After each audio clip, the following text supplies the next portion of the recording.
আজও রুমের ভেতর ঘুটঘুটে অন্ধকার। বাইরের আলোটাকেও অফ করে দিয়েছে।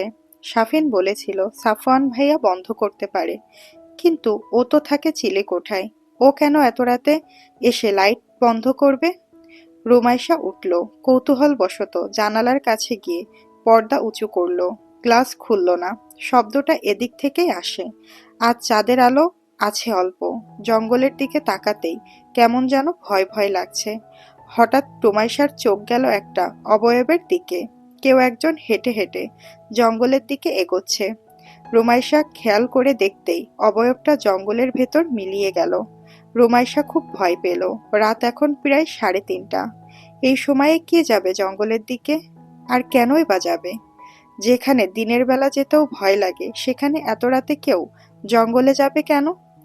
ওটা মানুষ তো, নাকি আমি ঘুমের ঘোরে ভুলভাল দেখলাম? রুমাইশা এসব ভাবতে ভাবতে পর্দা টেনে দিয়ে আবার বেডে এসে বসলো। এত রাতে কেউ কেন জঙ্গলে যাবে, সেটা কিছুতেই ওর মাথায় আসলো না। রুমাইশা ভাবল, উঠেছেই যখন, আজান দিতে তো বেশি দেরি নেই। তাহলে একটু পড়াশোনা করে নামাজ পড়ে তারপর ঘুমাবে। বেড থেকে নেমে রুমাইশা পড়ার টেবিলে গেল। সকালে রুনিয়া খাবার খাওয়ার জন্য ডাকতে আসলে দেখেন রুমাইশা এখনো দরজা খোলেনি।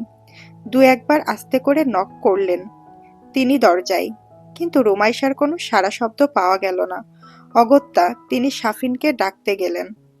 সাফিন তখন ফ্রেশ হয়ে বের হলো। রুনিয়াকে দেখে সাফিন বলল, রুমি আপুকে ডেকো না মা। আপু ভোরবেলায় আমাকে মেসেজ দিয়েছে যে আপু ভোরের দিকে ঘুমিয়েছে। আপুকে যেন না ডাকা হয়। আপু একেবারে দুপুরের খাবার খাবে। রুনিয়া আচ্ছা বলে সাফিনকে নিচে যেতে বলে নিজেও চলে গেল। দুপুরে খাওয়ার সময় রুমাইশা সাফিনকে বলল, সাফিন, খাওয়া শেষ করে আমার রুমে আসবি, তোর সাথে কথা আছে। সাফিন মাথা নাড়িয়ে বোঝালো যে যাবে। রুমাইশা আগে আগে খাওয়া শেষ করে নিজের রুমে চলে গেল। সাফিন কিছুক্ষণ পর রুমাইশার রুমে এলো। চেয়ার টেনে বসে বলল, বলো আপু, কি হয়েছে? রুমাইশা চিন্তিত ভঙ্গিতে বলল, আমি কাল রাতে কাউকে দেখেছি জঙ্গলের ভেতর যেতে। প্রায় 3:30টার দিকে। লোকটা অনেক লম্বা ছিল। ছেলে কি মেয়ে জানি না, তবে ছেলেই হবে। এরকম লম্বা মেয়ে তো সচরাচর দেখা যায় না। রুমাইশার কথা শুনে সাফিন বসা থেকে লাফিয়ে উঠে দাঁড়ালো। সিরিয়াসলি?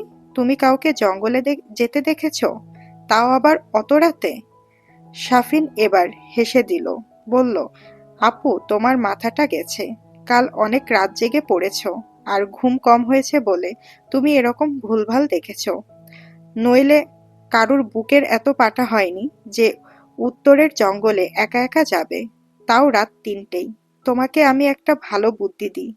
তুমি আজ রাতে তাড়াতাড়ি ঘুমিয়ে যাবে, 11টার পরপরই। সারা রাত ঘুমাবে, তাহলে কাল সকালে দেখবে তোমার মাথা ঠিক হয়ে গেছে। বলে সাফিন খিলখিল করে হাসল। রুমাইশা বিরক্ত হয়ে সাফিনের মাথায় একটা গাঁট্টা দিল। বলল, বিশ্বাস তো করিস না আমার কথা। আমি না হয় কয়দিন পর চলে যাব, তোরা তো এখানেই থাকবি। কবে দেখিস তোকে জানালা দিয়ে হাত বাড়িয়ে নিয়ে চলে যাবে। আর তোর ভাই তো চিলিকোঠায় একা একা থাকে, ওকে আগে নিবে। বলে রুমাইশা মুখ বাঁকালো। রুমাইশার কথার ভঙ্গি আর মুখ বাঁকানো দেখে সাফিন শব্দ করে হেসে দিল। তারপর গলা নামিয়ে 32 পাটি দাঁত বের করে বলল, আমার ভাইকে নিয়ে যাবে তো তোমার কি? খুব চিন্তা করো তো দেখছি আমার ভাইকে নিয়ে। আম্মু বলেছে আমাকে, ভাইয়া তোমার জন্য কি কি করতো ছোটবেলায়। আর তুমি ভাইয়াকে ছাড়া কিছু নাকি বুঝতে না। এখনো কি সেরকম কিছু আছে নাকি? হুম হুম। দুই ভুরু নাচালো সাফিন। লজ্জায় কান গরম হয়ে গেল রুমাইশার। হাতের কাছের বালিশটা ফেলে সাফিনকে মারল আর চেঁচিয়ে বলল, অসভ্য, এক্ষুনি আমার রুম থেকে বেরিয়ে যা, আর আসবি না কখনো। সাফিন হাসতে হাসতে দৌড় দিয়ে নিজের রুমে চলে গেল। রুনিয়া রহমান সাফিন আর রুমাইশার চিল্লাচিল্লি হাসাহাসি শুনছিল এতক্ষণ রান্নাঘর থেকে। অজান্তেই এক ফোঁটা পানি টুপ করে গড়িয়ে পড়ল রুনিয়ার চোখ থেকে। আজ সাফওয়ান স্বাভাবিক থাকলে সেও কত মজা করত এদের সাথে, হাসি আড্ডা দিয়ে মাতিয়ে রাখত বাড়িটাকে। কিন্তু এক নরপশুর জন্য আজ তার ছেলের জীবনে কোনো আনন্দ নেই, যা আছে শুধু এক বুক কষ্ট আর হতাশা। রুনিয়া ভেবে পায় না কি এমন পাপ করেছিল যে তার ছেলের জীবনটা এমন হলো। ছেলেটাকে চোখের দেখা দেখতেও পারে না, ছুঁয়ে দেখতে পারে না। একজন মায়ের নিজের সন্তানকে দেখতে না পারা, ছুঁতে না পারার কষ্টের চাইতে আর বেশি কিছু কীই বা হতে পারে? শাড়ির আঁচল দিয়ে আবারও নিচের চোখ মুছে নিল রুনিয়া। আজ রুমাইশা সত্যিই সকাল সকাল ঘুমানোর জন্য প্রস্তুতি নিল। সাফিনের কথা মতো তাড়াতাড়ি ঘুমিয়েও পড়ল। ভোরবেলা তাড়াতাড়ি উঠে নামাজ শেষ করে তারপর পড়বে ভাবল। 2টার দিকে খুব বাজে একটা স্বপ্ন দেখে ঘুম ভেঙে গেল ওর। গা ঘেমে গেছে, জোরে জোরে নিঃশ্বাস ওঠানামা করছে ওর, গলা শুকিয়ে কাঠ হয়ে গেছে। পড়ার টেবিলের ওপর পানির বোতল থাকে। উঠতে গিয়ে পানির বোতলটা হাতে নিল রুমাইশা, কিন্তু বোতলটা খালি। রাতে পানি খেয়ে বোতলের পানি ভরতে ভুলে গেছে ও। একবার ভাবলো থাক সকালে খাবে, কিন্তু অস্বস্তি হচ্ছে প্রচন্ড, না খেলেই নয়। বোতলটা নিয়ে ধীরে ধীরে সিঁড়ি দিয়ে নামলো রুমাইশা। হলরুমে আলো নেই। রুনিয়া রহমান ঘুমানোর সময় আলো বন্ধ করে দিয়ে যায়। অন্ধকার হলেও পুরোপুরি অন্ধকার না, আবছা আবছা আলোতে মোটামুটি স্পষ্ট দেখা যাচ্ছে সবকিছু। তাই রুমাইশা আর আলো জ্বালালো না। হলরুমের একপাশে ডাইনিং টেবিল, ডাইনিং টেবিলের পেছনে রান্নাঘর। রুমাইশা গিয়ে ডাইনিং টেবিলের ওপর রাখা জগ উঁচু করলো বোতলে পানি নেওয়ার জন্য। তখনই রান্নাঘরের ভেতর থেকে কিসের একটা শব্দ হলো। রুমাইশা চকিতে তাকালো রান্নাঘরের দিকে। বোতলটা আস্তে করে নামিয়ে রাখলো টেবিলের ওপর। রান্নাঘরে কেউ একজন আছে, তার বিভিন্ন মুভমেন্টের আওয়াজ পাওয়া যাচ্ছে, কিন্তু আলো বন্ধ কেন? রান্নাঘরে তো হলরুমের মতো আবছা আলো নেই, পুরাই অন্ধকার। দিনের বেলাতেও রান্নাঘরে আলো জ্বালাতে হয়, নয়তো দেখা যায় না তেমন। এত রাতে রান্নাঘরে কে থাকতে পারে? রুমাইশা এসে ডাইনিং টেবিলের বাম পাশের দেওয়াল ঘেঁষে দাঁড়ালো। এখান থেকে রান্নাঘরের ভেতরে কিছুটা দেখা যায়, কিন্তু অন্ধকারে কিছুই বোঝা যাচ্ছে না। এমন সময় রান্নাঘরে থাকা ফ্রিজের দরজা কেউ খুলল।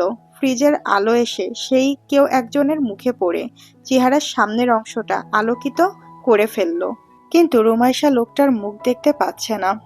কিন্তু লোকটার উচ্চতা দেখে রুমাইশার চোখ কপালে ওঠার উপক্রম। ওরে বাবা, এ তো ফ্রিজের থেকেও লম্বা মনে হচ্ছে। মানুষ তো, জিনফিন নয় তো আবার? রাতের বেলায় হয়তো খিদে লেগেছে তাই খেতে এসেছে। নিজের আজগুবি চিন্তা নিজেই নিজের মাথায় একটা গাট্টা মারল রুমাইশা। তারপর ভাবলো সাফওয়ান ভাইয়া নয় তো? ভাইয়ার খিদে লাগতে পারে, কিন্তু ভাইয়া এত লম্বা হবে? লোকটা ঠান্ডা পানির বোতল বের করলো ফ্রিজ থেকে। তারপর বোতলের মুখ খুলে বোতল উঁচু করে ঢকঢক করে পানি খেলো। এরপর ঝুঁকে দাঁড়িয়ে ডিপ ফ্রিজের দরজা খুললো। তারপর সেখান থেকে ভ্যানিলা আইসক্রিমের বক্সটা বের করলো নিঃশব্দে। বক্সের মুখ খুলে এদিক ওদিক চোখ বুলিয়ে কিছু একটা খুঁজতে লাগলো সে।